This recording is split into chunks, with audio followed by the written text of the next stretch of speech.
Yo les gars, j'espère que vous allez bien. Alors victoire du FC Barcelone et pas n'importe quelle victoire les gars, une manita infligée au Real de Madrid. Les gars, sans plus tarder, on va revenir sur ce match.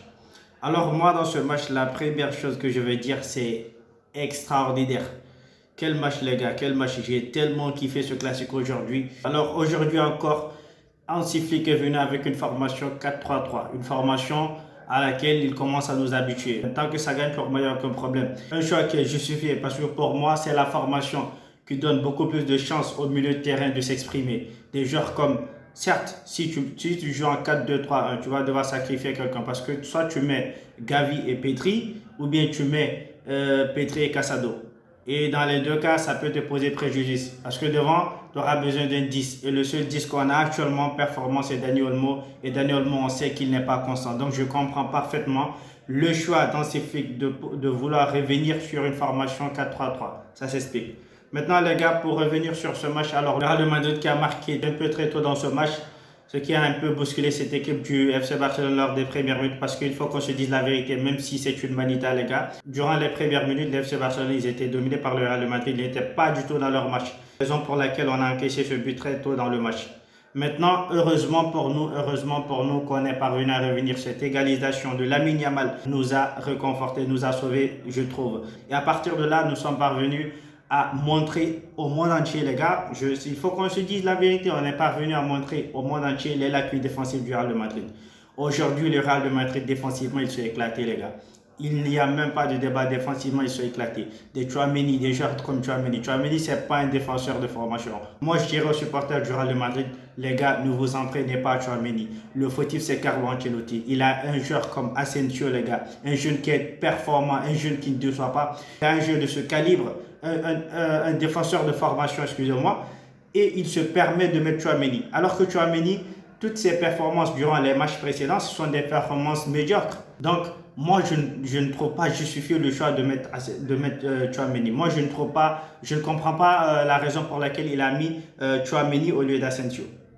Je ne comprends pas. Moi, quand j'ai regardé la formation du Real de Madrid, bon, on va un peu s'attarder sur le Real de Madrid parce que c'est important. Moi, quand j'ai regardé la formation du Real de Madrid, ils ont joué en 4-3-3 également. Moi, le milieu de terrain, j'avais aucun problème avec leur milieu de terrain.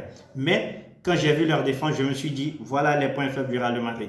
Le premier point faible, j'ai commencé d'abord par Mendy. J'ai dit, voilà, Mendy c'est un point faible. Tchouaméni c'est un point faible. Lucas Vazquez également c'est un point faible. Si on veut gagner ce match, c'est par ces joueurs-là qu'on va passer. Maintenant, devant, j'ai dit également Kylian Mbappé. Mais Mbappé aujourd'hui, waouh, il m'a fait taire. Aujourd'hui, Mbappé, il m'a fait taire, les gars. Mbappé, certes, ils ont perdu, mais Mbappé, je l'ai trouvé très bon dans ce match. Mbappé, franchement, j'ai rien à reprocher à Kylian Mbappé aujourd'hui. Il a fait son match. Mais malheureusement, aujourd'hui, pour lui, il était tout seul. Aujourd'hui, il était tout seul. Des joueurs comme Vinicius qui est censé faire la différence au Real de Madrid. Des joueurs comme Bellingham aujourd'hui, je ne l'ai pas trouvé, je ne l'ai pas vu du tout. Il était trop absent, Bellingham. Il était trop rare sur le terrain. Je ne le voyais dans aucune action aujourd'hui, Bellingham. Je ne sais pas c'est quoi son problème. Aujourd'hui, ils ont été pitoyables. Aujourd'hui, ils ont été pathétiques. Maintenant, c'est à Carlo Ancelotti de se revoir. C'est à Carlo Ancelotti de revoir ses tactiques parce que Tchouaméni, ce n'est pas un défenseur de formation. Il faut qu'il commence à changer ses tactiques dès à présent parce que, à force de forcer un joueur qui n'est pas à l'aise sur ce poste-là, tu risques de détruire le joueur, tu risques de pourrir le joueur, tu vois. À force de s'entêter en mettant Tchouaméni en tant que défenseur, tu risques de détruire le joueur. Vous risquez de détruire le joueur et de vous détruire vous-même. Maintenant, je trouve qu'aujourd'hui, Asensio, il a fait une très bonne rentrée. Donc, c'est à Carlo Ancelotti de revoir ses tactiques et de pouvoir changer cela. Maintenant, les gars, on va revenir sur l'FC Barcelone. Bon, on va se dire la vérité. Durant les premières minutes, ils ont été pathétiques. Ils ont été absents. Je ne les ai pas vus. Gavi, durant les premières minutes, il a été décevant, les gars. Gavi, il a été décevant. Maintenant, après cette égalisation, je pense que nous sommes revenus dans le match, notamment avec ces lacunes défensives du Real de Madrid qui nous ont donné des opportunités. Je pense qu'aujourd'hui, on aurait pu sortir de ce match avec 6 buts. Maintenant, les gars, on va revenir sur Lamine Yamal, les gars. Mais quel joueur Lamine Yamal? Un joueur extraordinaire, Lamine. Les gars, moi, je n'ai pas les mots pour décrire Lamine Yamal, les gars. Je n'ai pas les mots pour le décrire. Un joueur extraordinaire. C'est-à-dire, son QI footballistique, il n'a rien à envier aux plus grands joueurs aujourd'hui. Il n'a rien à envier aux joueurs comme Mbappé. Il n'a rien à envier au Mbappé aujourd'hui. Il n'a rien à envier au Vinicius. Aujourd'hui, Lamine Yamal, pour moi, c'est le meilleur joueur du monde. C'est le meilleur attaquant du monde, les gars. Dites tout ce que vous voulez, Lamine Yamal, pour moi, c'est le meilleur attaquant du monde aujourd'hui. À dire son QI footballistique, à dire son intelligence de jeu, les gars, son intelligence de jeu, sa qualité technique. À dire, regardez le but de Rafinha. Je pense que c'est sur le but de Rafinha parce qu'il y a beaucoup de buts dans ce match, raison pour laquelle je suis un peu perdu. Mais sur le but de Rafinha, à dire la décision qu'il prend de temporiser et d'attendre que Rafinha se lance pour enfin lui donner le ballon, les gars. Mais quel joueur! Moi, je me suis dit, waouh, c'est un joueur extraordinaire. Et c'est pas la première fois qu'il fait ça, Lamine Yamal. En Liga également, il avait fait la même action. C'est-à-dire, c'était une contre-attaque également. C'était une contre-attaque. Maintenant, il a temporisé pour lancer Rafinha. Il aurait pu la jouer solo et essayer d'avancer et perdre le ballon. Voilà, et après, bon, certes, vous allez, comment dirais-je, détruire l'occasion du Real de Madrid, mais derrière, vous n'aurez rien construit. Mais Lamine Yamal, vu que c'est un joueur qui a un QI footballistique extraordinaire, les gars, il a décidé de temporiser, de laisser Rafinha rentrer et paf, de lui mettre le ballon. On sait que Rafinha, c'est le cheval catalan. Il est trop rapide, c'est la fusée catalane. Elle est trop rapide. Paf, il vient, il inscrit son but. Aujourd'hui, ils ont joué avec cette défense du Real de Madrid. Regardez le but de Rafinha, les gars. Yamal, on n'en parle pas, les gars. Une spéciale Messi, les gars. Une spéciale Messi, les gars. Quel joueur, les gars. À chaque match du BFC Barcelone, je tombe beaucoup plus amoureux de Lamine Yamal, les gars. Aujourd'hui, l'absence de Lionel Messi, les gars, je la ressens plus. Je la ressens plus, les gars. Je ressens plus l'absence de Lionel Messi aujourd'hui. Aujourd'hui, Lamine Yamal, ce qu'il arrive à nous apporter, les gars, c'est extraordinaire. En plus, il commence à s'habituer au Real de Madrid. Lui, dans sa tête, il se dit qu'à chaque match du Real de Madrid, il va leur faire du mal, les gars. Il va leur faire du sale, Lamine Yamal. Il va leur faire du sale parce que même sur son PP, il avait mis une photo de Batman, les gars. Il était en mission. Il était en mission. Il fallait faire attention à lui. Il a essayé de jouer avec ses défenses du Real de Madrid. Et je pense que c'est sur cette action que le karma nous a un peu rattrapés, les gars. Dans ce match, le karma nous a rattrapés. Parce que quand on a mis les 4 buts, ouais, ils ont commencé à se la péter un peu. Ouais, il faut qu'on se dise la vérité. Et les joueurs du FC Barcelone, ils ont commencé à se la péter un peu. Voilà, en faisant des gestes techniques par-ci, des petits passes un peu à la tiki-taka, tu vois. Lamine Yamal qui se la joue tout douce, les gars. Vous voyez donc, c'est le karma qui nous a rattrapés dans ce match. Extraordinaire cette première mi-temps. Maintenant, lors de la deuxième mi-temps, nous sommes revenus.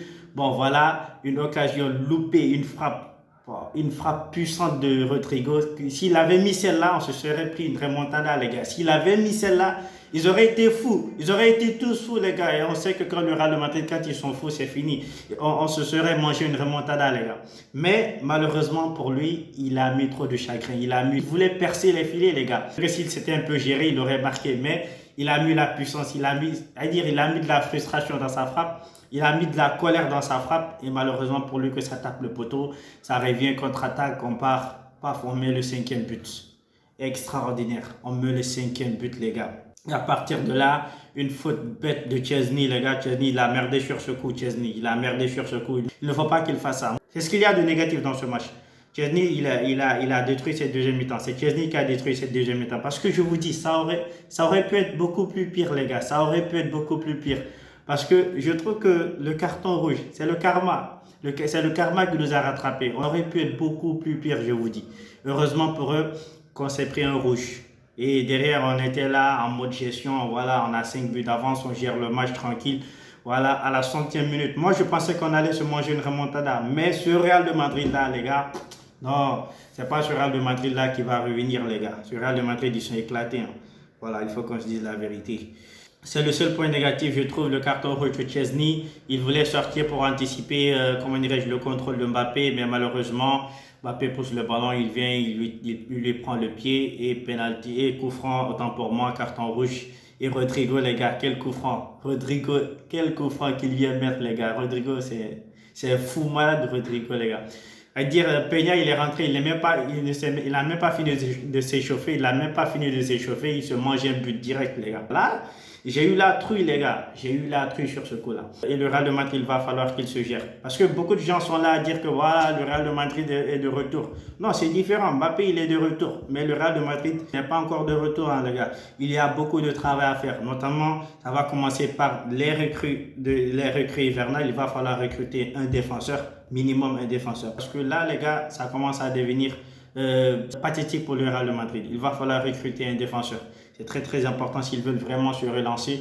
Il y a les échéances, la Ligue des Champions qui va bientôt revenir et j'espère bien pour eux qu'ils vont se qualifier. Certes, bon, et je suis sûr qu'ils iront au barrage, les gars. Mais quant au FC Barcelone, j'espère que cette victoire va nous donner la confiance pour pouvoir enfin revenir en Liga. Parce qu'en Liga, ces temps-ci, certes, en Coupe, on est très bon en Ligue des Champions, en Coupe. Mais en Liga, on commence à merder. Mais en Liga, on ne fait que merder ces temps-ci. J'espère que cette victoire, elle va nous booster. Elle va nous donner cette confiance, cette envie de regagner, cette envie d'aller chercher la Liga, les gars. Parce que je le sais, les gars, on est capable. On va le faire. La Liga, on va aller la chercher. J'espère tout simplement qu'ils ne vont pas se relâcher après cette victoire-là. Parce qu'ils en ont l'habitude. Quand ils battent le Real Madrid, ils sont en mode relâchement. Et voilà, ils se bouffent des défaites par-ci et par-là. On ne peut pas espérer mieux, les gars. On ne peut pas espérer mieux. Il y a quoi de mieux que de débuter cette année 2025 avec un trophée, les gars, avec une Super Coupe d'Espagne. Aujourd'hui, ils ont géré, j'ai tout aimé sur ce match. Dani Olmo qui est rentré, voilà, à la fin du match, qui vient vers les supporters, il leur dit que je suis là. Voilà, il est là, les gars. Ceux qui étaient contents qu'il ne soit pas enregistré, il est enregistré, il est là. Maintenant, les gars, on va aller chercher ce qui nous appartient, on va aller chercher ces trophées. Rien n'est encore fait, il reste beaucoup de choses à faire. Il reste beaucoup de choses à améliorer également avec ce FC Barcelone. Notamment Araujo aussi. Araujo, j'ai aimé son entrée. Dès qu'il est rentré, les gars, il a attaqué Vinicius, les gars. Le duel Araujo-Vinicius, je le kiffe de ouf, les gars. Je le kiffe de ouf ce duel, les gars. Alors les gars, j'espère que vous avez aimé la vidéo. Si tel est le cas, n'oubliez pas de la liker, de vous abonner et d'activer la cloche de notification, les gars. C'est très très important. Et on va débriefer les prochains matchs à venir, que ce soit du Real Madrid ou du FC Barcelone. Les gars, portez-vous bien.